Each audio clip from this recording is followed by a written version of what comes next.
Hey beautiful people, welcome back to ascending souls. I hope कि आप सब लोग खुश हैं और स्वस्थ हैं। आप सभी को गणेश चतुर्थी की बहुत सारी शुभकामनाएं। भगवान गणेश आप सब पर अपनी कृपा बनाए रखे। तो आज के पॉडकास्ट में हम क्या बात करने वाले हैं? आज के पॉडकास्ट में मैं आपको बताऊंगी इनर वर्क का बेसिक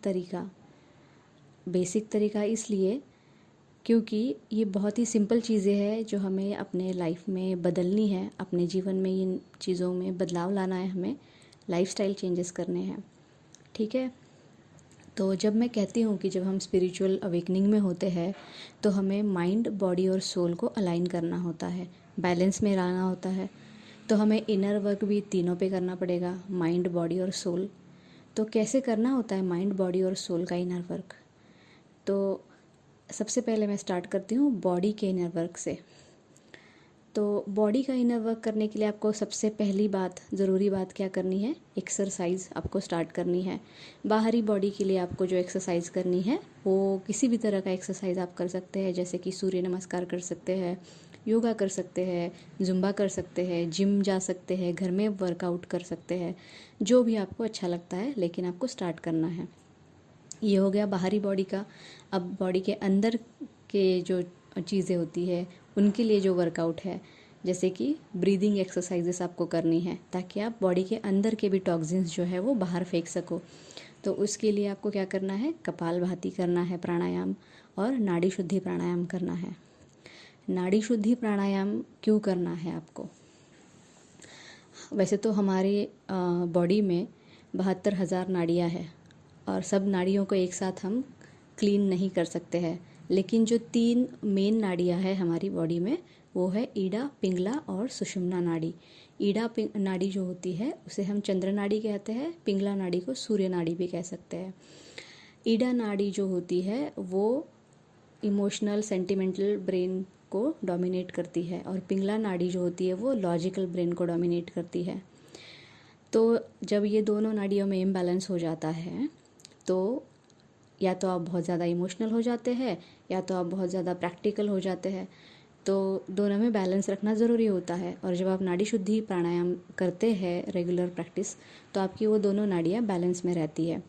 और सुषुम्ना नाड़ी जो होती है बीच वाली, वो होती है जगदम्बा कुंडलिनी, जो कि डोरमेंट होती है, मतलब नीचे दबी हुई रहती है अपने स्पाइन के नीचे। तो उनका धीरे धीरे वो एक्टिवेट होते हैं, लेकिन जब आप स्पिरिचुअल जर्नी में आगे आगे बढ़ते जाते हैं वैसे वैसे वो भी एक्टिवेट होंगी। तो हमें करना क्या है? कपालभाति करना है और नाड़ी शुद्धि प्राणायाम करना है। तो ये दोनों एक्सरसाइजेस बॉडी की और ब्रीदिंग की कब की जा सकती है? सुबह करते हैं तो बहुत अच्छा है, उसके बहुत अच्छे परिणाम आपको मिलेंगे। नहीं हो पाता है सुबह तो शाम को सूर्यास्त के वक्त आप ये दोनों एक्सरसाइज कर सकते हैं। तो सबसे पहले एक बात याद रखनी पड़ेगी, बहुत ज़रूरी बात है। अगर आपको एस्थमा का प्रॉब्लम है या आपको रेस्पिरेटरी का कोई भी श्वसन संस्था का कोई भी आपको बीमारी है, तो आपको नाड़ी शुद्धि प्राणायाम नहीं करना है। उसका जो कोई सब्स्टिट्यूट होगा तो आप किसी योगा गुरु से कंसल्ट करके उसका कोई सब्स्टिट्यूट आप पूछ सकते हैं।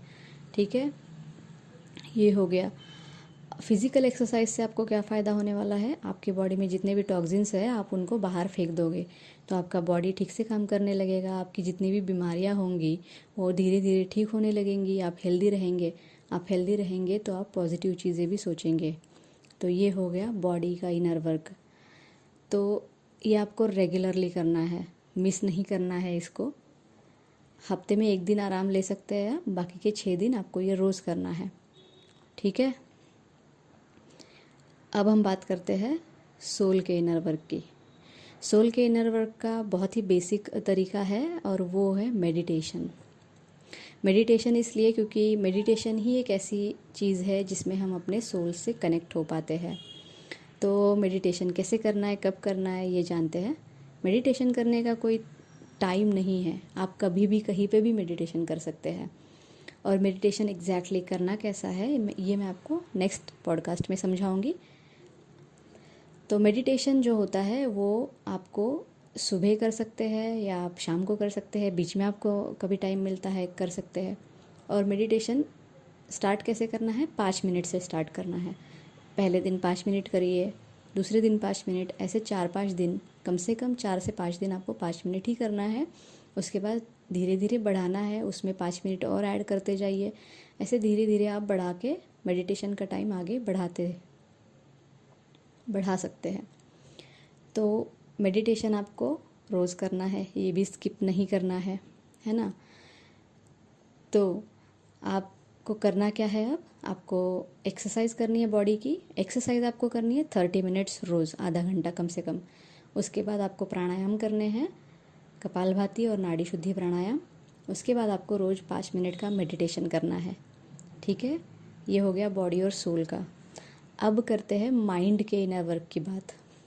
माइंड का इनर वर्क मतलब क्या करना होता है, आपका जो है प्रोग्रामिंग हो गया होता है अपने ब्रेन का। जैसे हम छोटे होते हैं, बड़े होते जाते हैं, हर एक चीज़ जो हम देखते हैं हमारा ब्रेन जो है उस हिसाब से प्रोग्राम होते जाता है। कोई भी आदत है या कोई बिलीफ है, किसी चीज़ में ट्रस्ट करना है, वो वैसे प्रोग्राम होता है।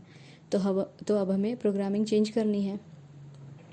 तो कैसे चेंज करें, तो बेसिक इसका एक रूल है माइंड के इनर वर्क का, जो मैंने आपको बताया था, अवेयरनेस के साथ एक और सेकंड बेसिक रूल है इसका, वो है रिएक्ट नहीं करना है, रिस्पॉन्ड करना है। अब रिएक्ट नहीं करना है मतलब क्या, मान लीजिए 2 लोग झगड़ा कर रहे हैं, आप वहाँ पहुँच गए, आपने देखा, आपको भी वो झगड़ा देख के गुस्सा आ गया। वहाँ पे कूदना नहीं है आपको जाके वापस से उस झगड़े में कि मैं भी झगड़ता हूँ चलो साथ में, या मैं भी झगड़ती हूँ। नहीं, आपको देखना है, हो सके तो वो दोनों का झगड़ा सुलझाइए। आपको लगता है कि नहीं सुलझाना है, मुझे इसमें नहीं पड़ना है, मत पड़िए, साइड में खड़े रहिए। वहाँ पे इसे कहते हैं रिएक्ट नहीं किया। आपने कुछ रिएक्ट नहीं किया, आपने बस देखा, आपने सोचा कि मुझे रिस्पॉन्ड करना चाहिए या नहीं करना चाहिए, आपको लगा नहीं करना है तो आपने रिस्पॉन्ड भी नहीं किया, ठीक है। ये हो गया एक तरीका। अब दूसरा, मान लीजिए कोई आपके पास आया और किसी और के बारे में चुगली कर रहा है, तो वहाँ पे भी आपको रिएक्ट नहीं करना है। आप उनकी बात सुनिए, 1 मिनट सुनिए, 2 मिनट सुनिए। आपको लगता है कि कुछ ज़्यादा ही बोले जा रहे हैं, उनको साफ साफ बताइए कि मुझे ये सब बातें मत बताइए। ये है रिस्पॉन्ड करना, रिएक्ट नहीं करना है। रिएक्ट करना क्या होगा, आप उस चुगली में अपनी तरफ से 2-4 बातें और ऐड कर रहे हैं, वो होगा रिएक्ट होना। आपको वो नहीं करना है। तो ये याद रखिए, रिस्पॉन्ड करना है, रिएक्ट नहीं करना है।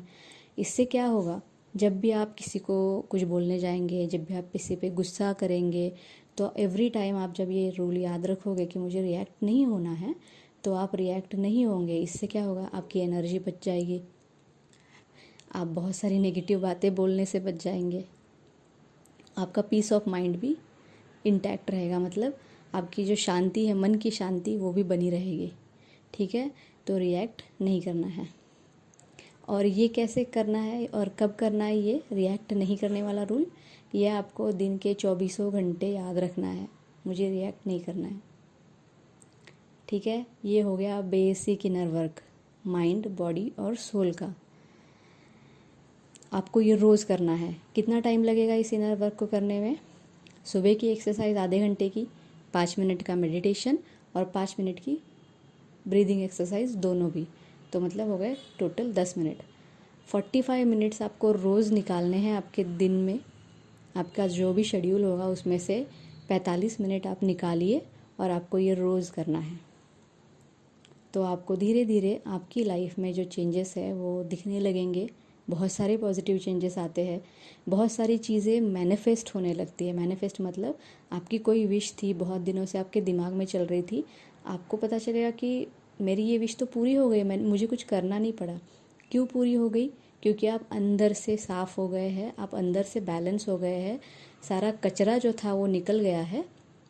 तो कचरा जब निकलता है दिल से, दिमाग से, है ना, तो नई चीज़ें, जैसे हम घर साफ़ करते हैं, घर जब साफ़ करते हैं तो पुरानी चीज़ें निकाल देते हैं ताकि हम नई चीज़ें ला सके, है ना। तो जब आप पुरानी चीज़ें अपनी बॉडी से, अपने दिमाग से, दिल से सब निकाल के साफ़ करेंगे पुराना कचरा, तो नई चीज़ें अपने आप आने लगेंगी, आपकी विशेस पूरी होने लगेंगी, आपके सारे जो अटके हुए काम थे वो पूरे होने लगेंगे, आपका लोगों के साथ बात करने का तरीका, आपका बिहेवियर, इसमें पॉजिटिव चेंजेस आएंगे, ये सारी चीज़ें होंगी। और आप खुद एक बहुत ही अच्छी फीलिंग आपको आएगी अंदर से कि बहुत अच्छा लगता है, अब मुझे जीने की इच्छा है, मुझे बहुत कुछ करूँ ऐसा लगता है। फिर वहीं से आपको लगेगा कि मैं अभी लोगों की भी मदद करूँ। तो ये एक्चुअल शुरुआत है जस्ट इनर वर्क की। तो आपको ये स्टार्ट करना है, तो आप ये स्टार्ट करिए। और साथ ही में जो मैंने आपको नाड़ी शुद्धि प्राणायाम बताया है वो कैसे करना है, उसका लिंक जो है मैं डिस्क्रिप्शन बॉक्स में दे रही हूँ। यूट्यूब वीडियो है ये, और वहाँ पे आप विज़िट करिए। उन्होंने, वो जो गुरुजी है वहाँ पे, योगा गुरु है, उन्होंने बहुत ही अच्छे से समझाया है कि कैसे करना है नाड़ी शुद्धि प्राणायाम, जो उसके बेसिक तरीके से लेके एडवांस तक के। तो आपको कैसे शुरू करना है वो बताएंगे।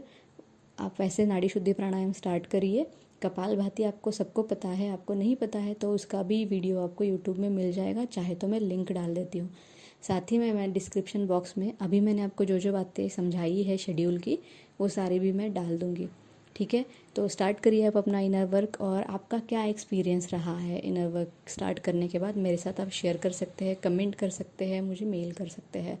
और मुझे बहुत अच्छा लगेगा सुनना कि आपका क्या एक्सपीरियंस रहा है, क्योंकि मुझे बहुत श्योरिटी है कि जब हम स्पिरिचुअल जर्नी में होते हैं तो बहुत ही मिरेकुलस चीज़ें, बहुत ही चमत्कार बहुत सारे हमारे साथ होते हैं।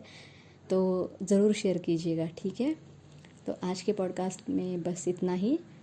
आप अपना ख्याल रखिए, हमेशा मुस्कुराते रहिए, और जहाँ पे भी आप ये पॉडकास्ट सुन रहे हैं, आपका दिन बहुत बहुत बहुत शुभ हो। Thank you.